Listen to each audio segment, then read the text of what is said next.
So I've got a passion for extreme sports. I've got a passion for jumping from rooftop to rooftop, or for doing flips on skis.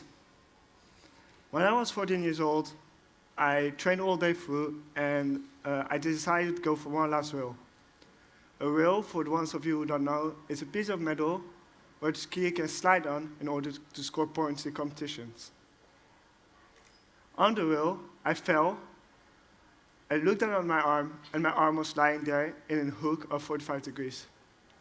I knew the moment I broke my arm. I also knew that the moment of fear I had on the rail broke my arm.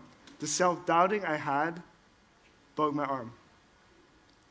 6 months, I couldn't ski anymore. During those 6 months, I missed the chance to get sponsored.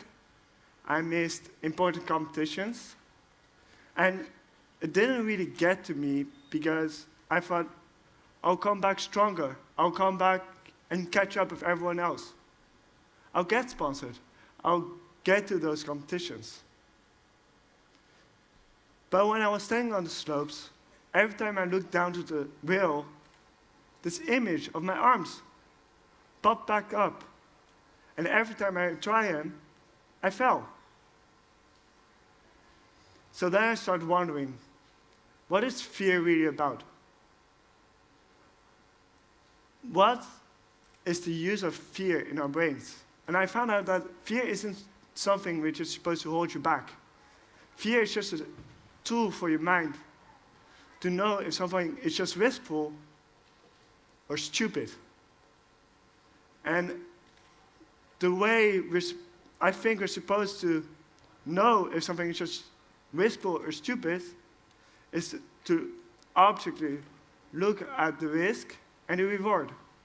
What are the real risks of what you're about to do, and what is the reward? For instance, I'm talking to you guys now. You might realize that my legs are a bit shaking, and I was getting kind of nervous when I was sitting on a chair and all those great dogs were on. But then I started to think, what are the real risks? That I fall while walking on stage? That I stop talking? But you guys wouldn't laugh, would you? But what are the rewards? To inspire people. To make sure that people reach their full potential. Isn't the reward much greater than the risk? So here I am, standing to you, speaking to you guys. And the next thing you have to do is, I think I'm the only TED Talk which I ever can tell you this, is get your mind off it. Get distracted. Talk to a friend. Go on Facebook. Listen to music. Go for a walk. It doesn't matter what, but as long as your mind is completely off the task what you're about to do. The task can be anything. It can be a sport performance. It could be an interview for a job. It could be exams coming up. But the important thing is that you don't think about it. And once the fear is completely gone off your mind, you come back to what you're about to do. Just for a brief second. That's the great thing about the mind. It doesn't require you to do two things at once. It can't.